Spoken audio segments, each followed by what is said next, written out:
In this Easter week, there is a certain peace in the air.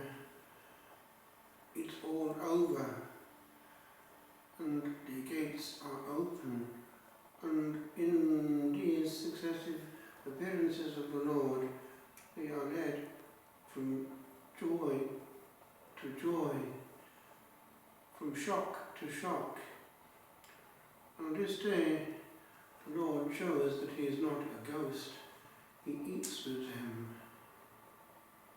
Already at Emmaus, he blessed the table, the bread, and disappeared. In the Eucharist, we have that encounter. That same risen one is there, truly, right before us.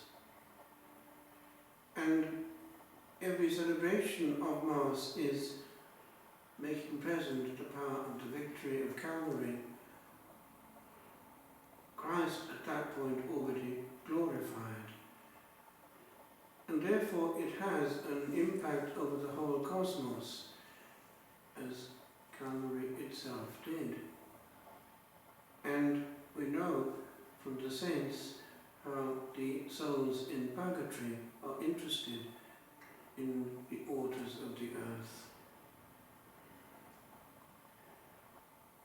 Today it hit me that the Lord drew from the scriptures, both on the way to Emmaus and when he appeared, as in today's Gospel, to the apostles, bits that applied to himself.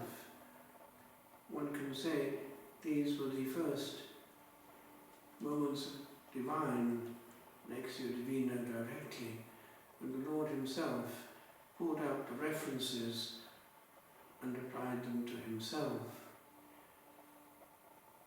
Now, it's kind of important to realize that that same Lord is truly present in two modalities. He is present truly in his word when we hear it well read and well preached, as well as being present, as it were, physically, at the moment of the consecration. We, as Catholics in the West, are in danger of forgetting one part of that, the importance of preaching, because we are heavily sacramentalized in our Western practice. Our Protestant brethren perhaps have something to teach us on that. They do not have the sacraments, but they have the word and they use it well. I'd therefore like to go for a second into this one element of the duty of the preacher and the duty of state, for it has come out in the Purgatory manuscript. There are some surprises in there. It turns out that this question of the specific duty of state is very, very important, far more important than we might sometimes think. A concrete example. We might think that it is glorious and holy to do very divine things all the time, and they would seem to be superior to the mundane and average which our duty of state asks us to do. But we can be in illusion, and they can come back to us on our copybook. Concretely, the nun asks the other nun in purgatory, "What of Father so-and-so?" And she's expecting a glorious answer. And the shock is something else.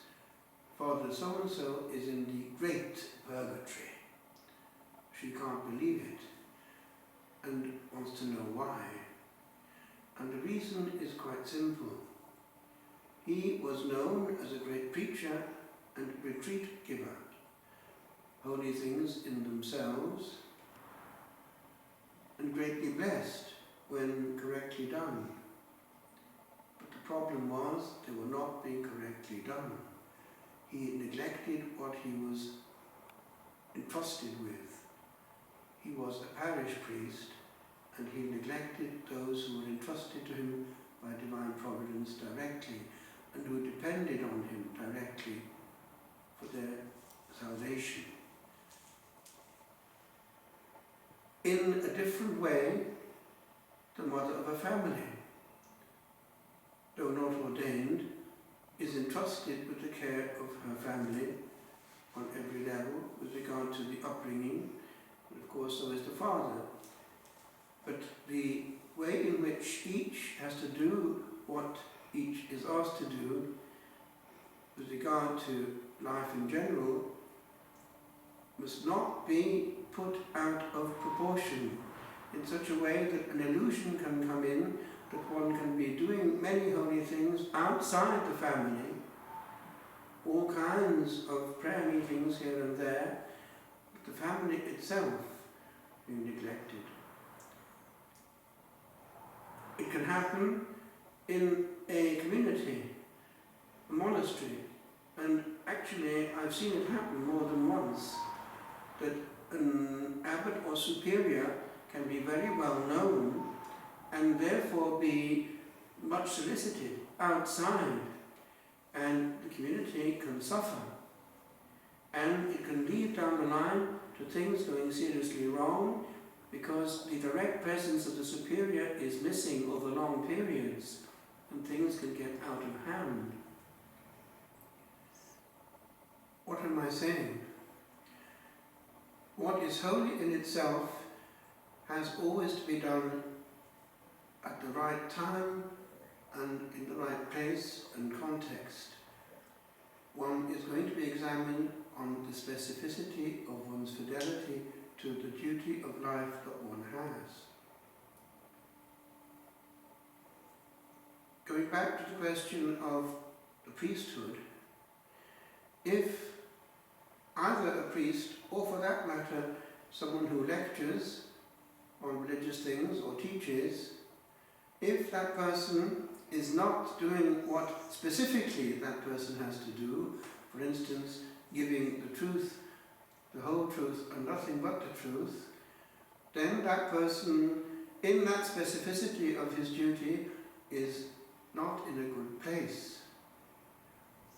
It has come out in exorcism that the devil has found a way of making use of those in positions of teaching to do his work for him, disseminating error and half-truths. And it can be more comfortable sometimes for people in situations of public speaking to avoid certain issues and to favour certain people, forgetting that if they are silent, they are, as the prophet Isaiah puts it, dumb dogs. They are unable to bark. With regard to the other element, the way in which all of us, wherever we are going to be examined on one common element, our transmission of the Lord's goodness in charity, none at all on earth can avoid that. And that, incidentally, also impacts on Christianity compared with other religions. If we are in union with the Lord, by osmosis, comes into us and gives us his Spirit. If we are adoring a merciful Lord, who is all on side and wanting the good of his creatures, we are somewhat like him in our attitude to the others around us. The devil cannot bear, for instance, the preaching of the divine mercy, for it snatches souls from him. He wants them to despair. He has owned them for years and he wants them at the last moment. And the last thing he wants to hear is a message of hope at that point. So he'll make sure that the divine mercy is not preached, or if it is done in such a way that favours him, that there's only pie in the sky when we die. It's an imbalanced preaching of mercy, for mercy has sense only in the context of justice. Likewise, looking further across the planet and across culture, if a God of love is met in prayer, that will impact on faith and culture and society as a whole, where that religion dominates. If a religion is orientated towards fear and has a vision of God which is of a different kind, that will impact on the culture under its influence. If, therefore, within Christianity, an element of taking pleasure in other people's suffering comes in, e.g. to get things right for the Lord, then things are out of sync. If in church pain is caused, then we are certainly not faithful to our duty of state. For the first duty of state is to radiate Christ. And if we don't, we are not lighthouses, but black houses in the ocean of life, and people will be repelled. I conclude,